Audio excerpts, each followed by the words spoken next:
The world fell quiet 3 years ago. Not all at once, but in waves of neurological phenomenon that scientists called linguistic dissolution. Words became difficult, then painful, then impossible for most. Humanity adapted, as it always does, developing intricate systems of gestures, expressions, and shared emotional resonance. Ren Nakamura stood at the window of the resonance center, watching raindrops trace patterns on glass. Once, he had conducted orchestras that filled concert halls with sound. Now, he worked with survivors, translating emotions that no longer had names. His hands, once precise with a baton, had become fluent in the new language of humanity. Gesture here, a touch there, all conveying what words once did. The center buzzed with silent activity.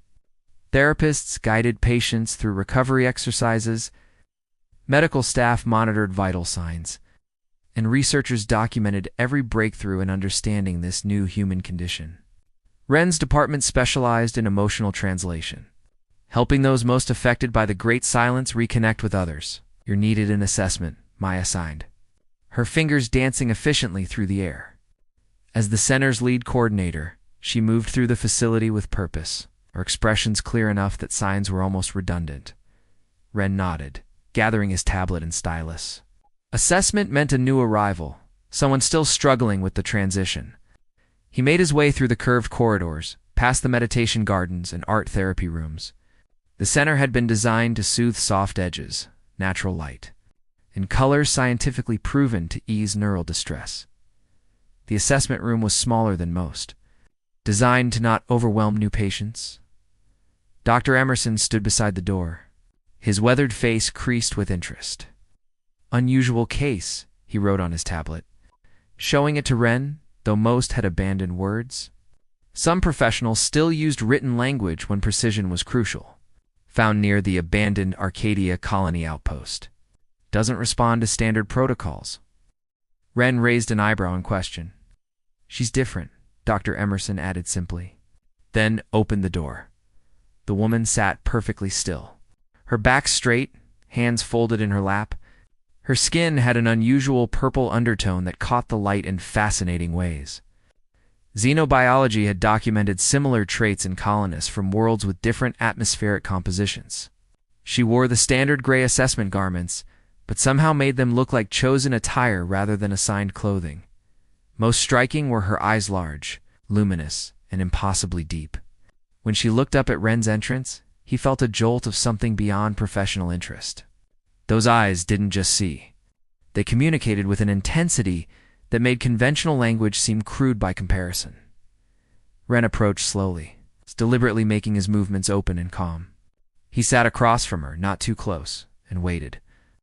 In his experience, silence was not the absence of communication, but a canvas for it. She studied him without blinking, her head tilting slightly. Something changed in her gaze, a flicker of recognition. Not of him personally, but of his purpose. Ren reached for the small wooden box he carried. Inside was a selection of small instruments, finger chimes, a palm-sized harp, a smooth river stone that made a perfect resonant tone when struck. Music had become one of humanity's bridges across the chasm of lost words. He offered the box to her. She didn't reach for it, but her eyes shifted, focusing on the miniature harp. Ren removed it carefully, placed it on the table between them, and drew his finger across the strings. The soft cascade of notes seemed to hang in the air. The woman's pupils dilated slightly, and something in her posture eased. Ren played a simple melody, watching as her breathing synchronized with the rhythm. When he finished, she remained still for several moments. Then, deliberately, she raised her hand and pointed to the harp, then to him. The request was clear. Ren played again, a different melody, one of his own compositions from before. As the notes filled the room, he saw at the first real emotion in her eyes. Not just awareness, but feeling. Her name, he would later learn through patient discovery, was Nova. And though she said nothing, her eyes told him everything he needed to begin. The resonance. Center's music therapy room was designed to capture and amplify the subtlest of sounds. Curved acoustic panels lined the walls, and instruments of every variety, weighted and careful. Arrangements of a world that once communicated through spoken language. Now, they served as bridges between isolated minds. 3 weeks had passed since Nova's arrival. Her file remained largely empty despite Dr. Emerson's attempts at standard assessment. Origin: unknown. Medical status: stable. Communication level: minimal. Response to protocol: non-standard. The clinical words failed to capture what Ren observed each day, a complex intelligence that communicated through presence rather than gesture. She responds only to you, Maya had noted during their morning briefing, her hands moving in the efficient shorthand they'd developed. Dr. Emerson wants daily sessions. Now, as afternoon light filtered through the skylights, Ren arranged a selection of string instruments in a semicircle. Nova had shown particular interest in these, not through conventional signs, but through the way her eyes tracked his fingers when he played, how her pulse visibly quickened at certain harmonies. She entered the room with her characteristic grace, her movements fluid and deliberate. The purple undertone of her skin seemed more pronounced today, catching the light like opals beneath the surface.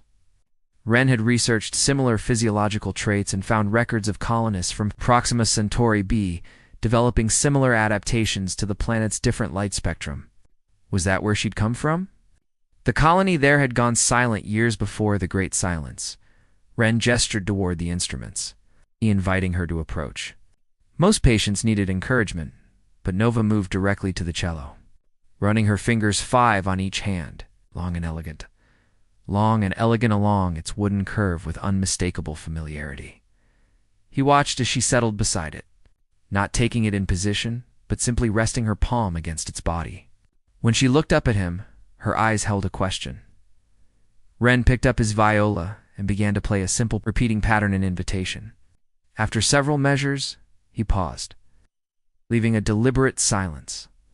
Nova remained still for so long that Ren thought she might not respond.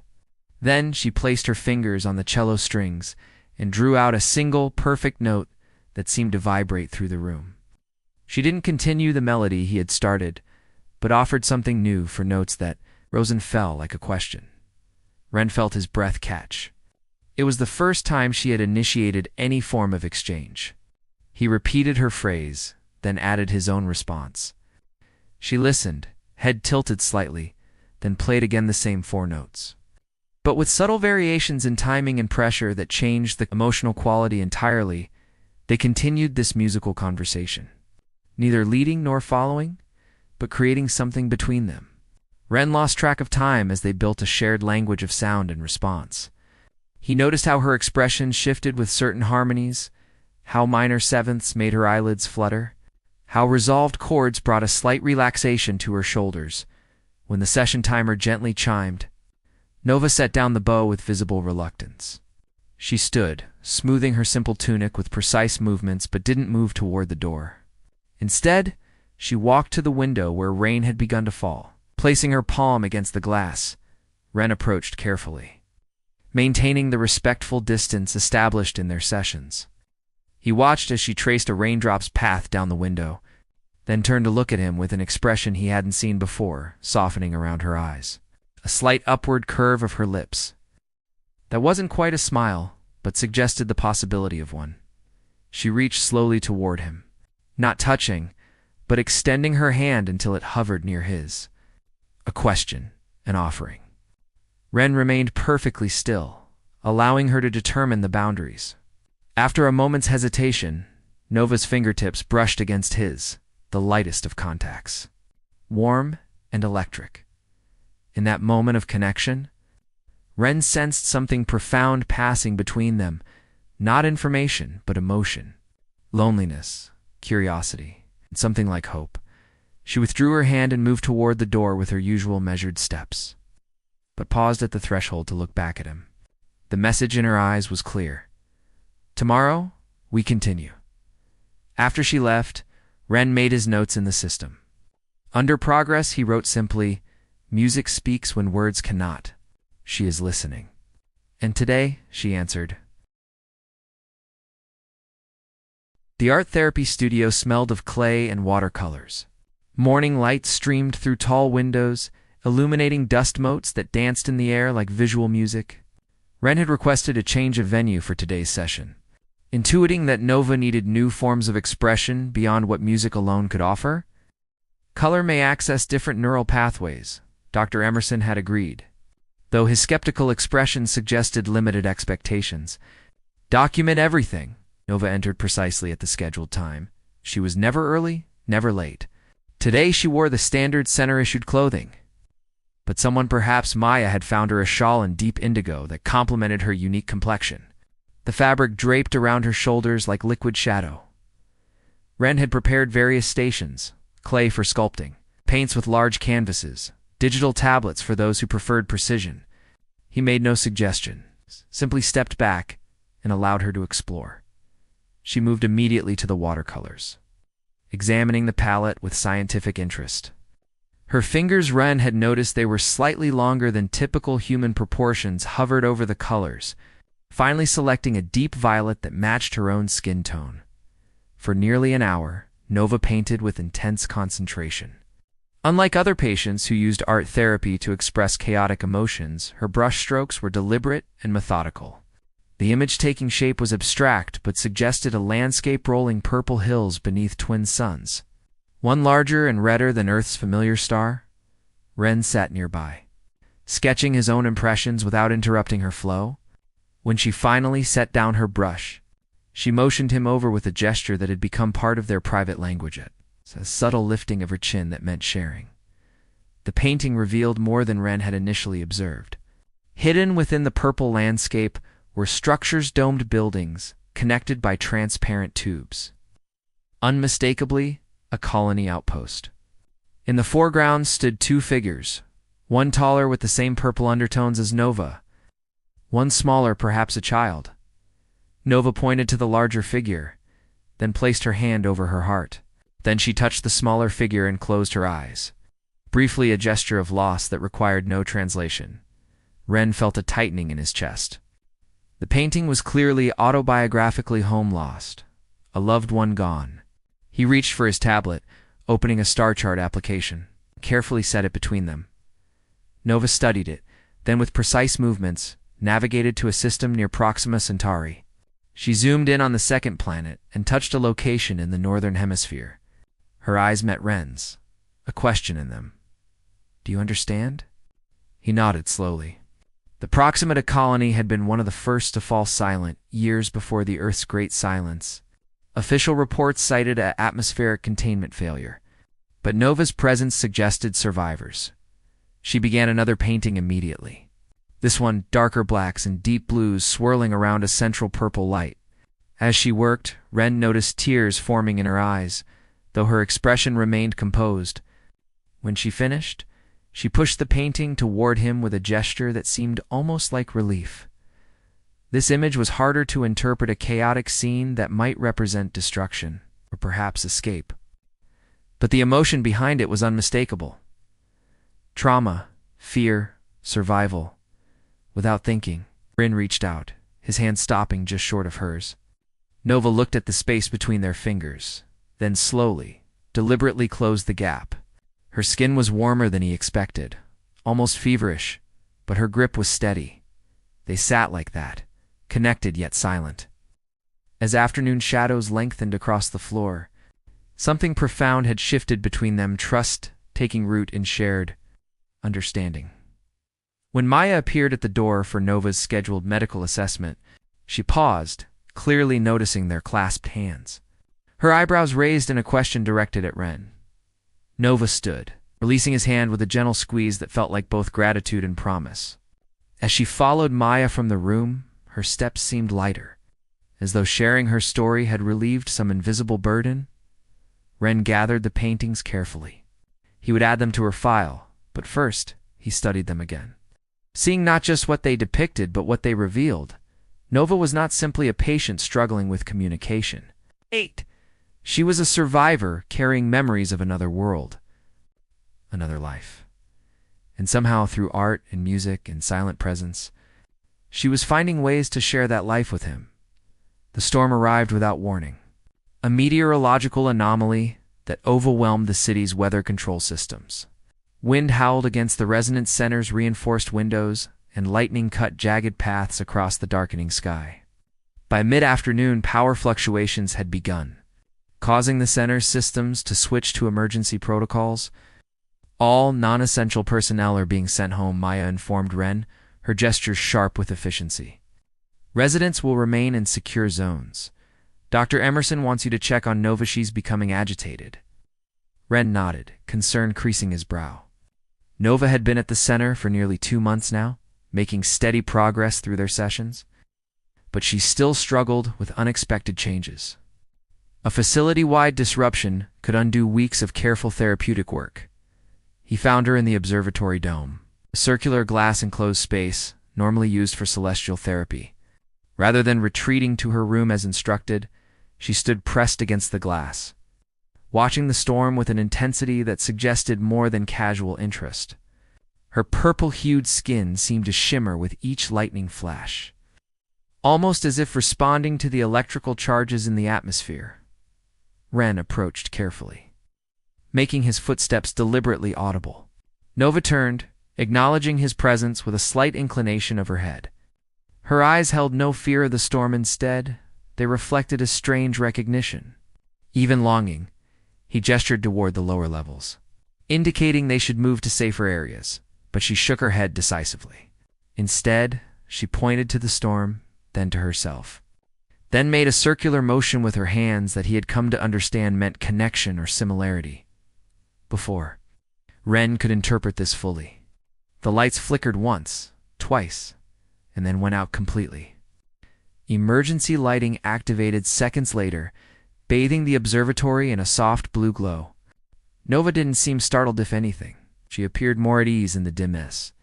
An alert flashed on Ren's tablet. Main power grid failure. Backup generators engaged. All personnel implement Protocol 7. Protocol 7 meant ensuring patients were secure in designated areas until systems normalized. The observatory was not one of those areas. Ren gently touched Nova's elbow, trying again to guide her downstairs, but she remained rooted in place, her attention fixed on the chaotic sky. With sudden decisiveness, she took his hand and pressed it flat against the glass.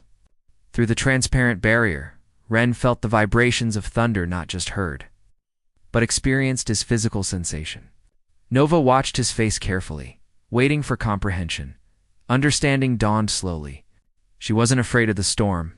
She was showing him something about herself, about how she experienced the world. The vibrations, the electricity, the patterns of light and darkness. These weren't just environmental conditions to her, but a form of communication as familiar as music or art. Another lightning strike illuminated the sky, closer this time. In that brilliant flash, Nova's eyes reflected something alien, yet deeply familiar, the look of someone recognizing. Elements of home. The power failed completely then, plunging them into darkness, broken only by the storm's natural illumination. Ren felt Nova's grip tighten on his hand, not in fear, but in reassurance. Somehow, their roles had reversed. She was now guiding him through the unfamiliar. They stood together as the storm reached its peak, the observatory dome resonating with each thunderclap.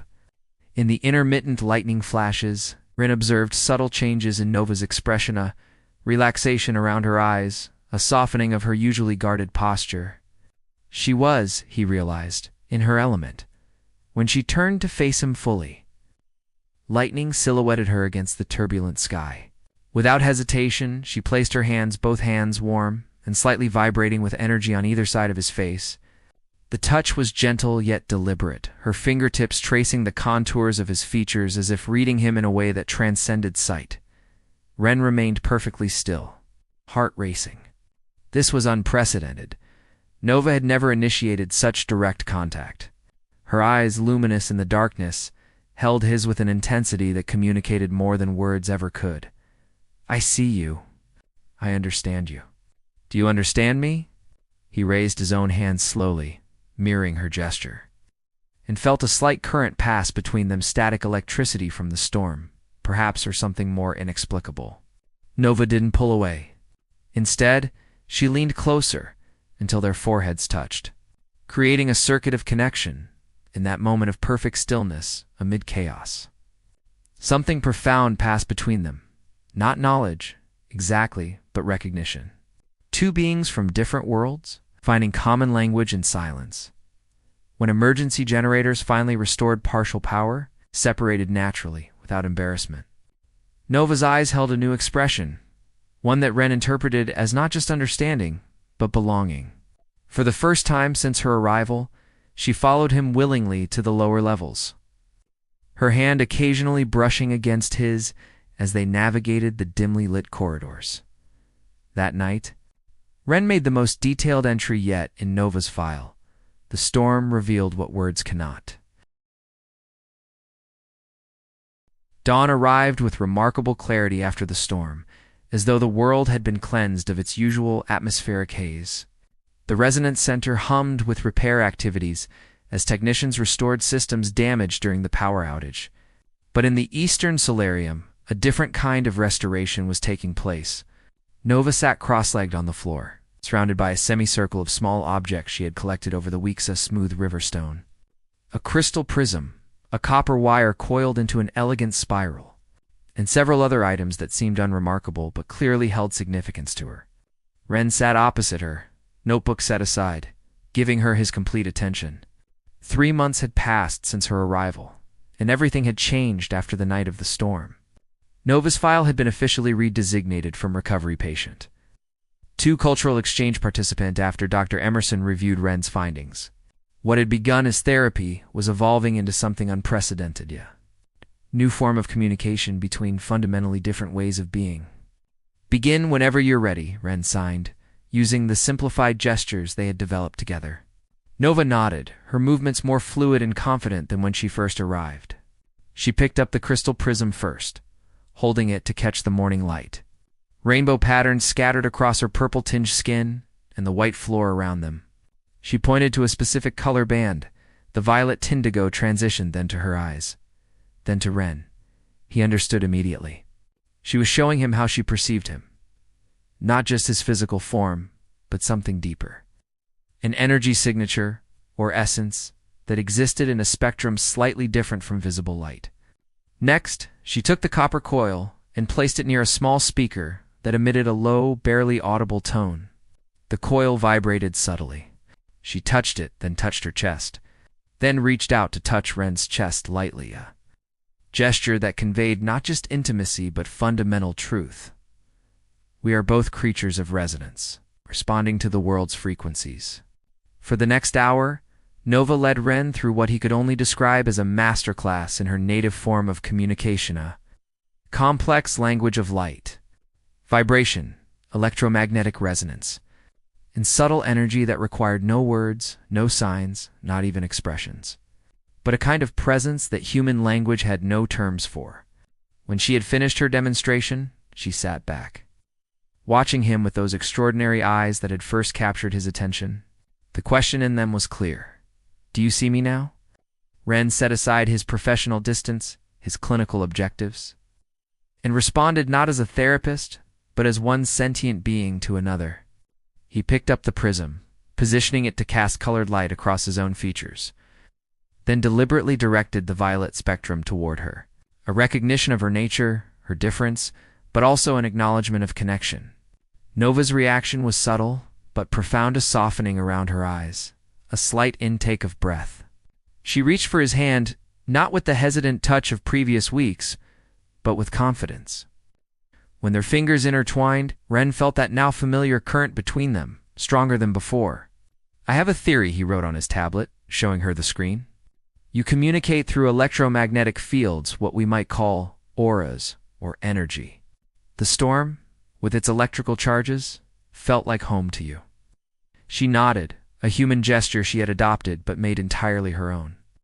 Then she tapped the screen and began to type, the first time she had used written language, my world, different light, different field. Words are crude tools. You feel, you see, unusual for humans. Ren stared at the words, heart racing.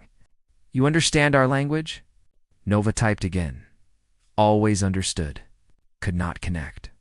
Words to ... limited. you learn to see beyond them. She set the tablet down and placed her palm over his heart. The gesture needed no translation. It was both question and answer, both ending and beginning. Later that evening, as sunset painted the sky in colors that reminded him of Nova's artwork, Ren found her in the music room.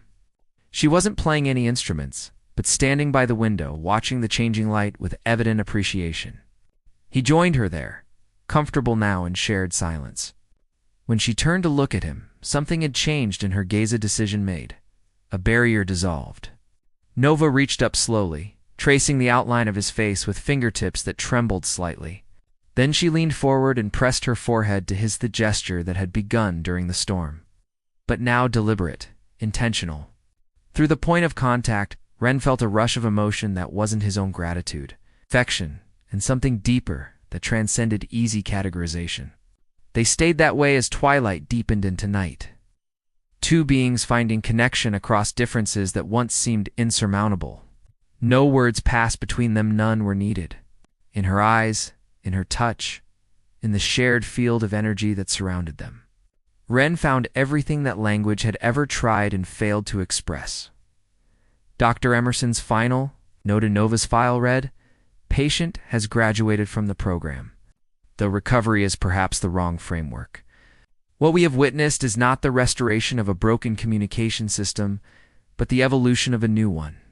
Recommend continued documentation of Nakamura-Venn communication protocol for potential application with future extraterrestrial contacts. But Ren and Nova had moved beyond protocols and documentation. As spring arrived, bringing new growth to the center's gardens, they could often be found sitting together beneath flowering trees, sometimes with music, sometimes in perfect silence, teaching each other languages that existed beyond words, languages of presence, of light, of the heart's silent knowing.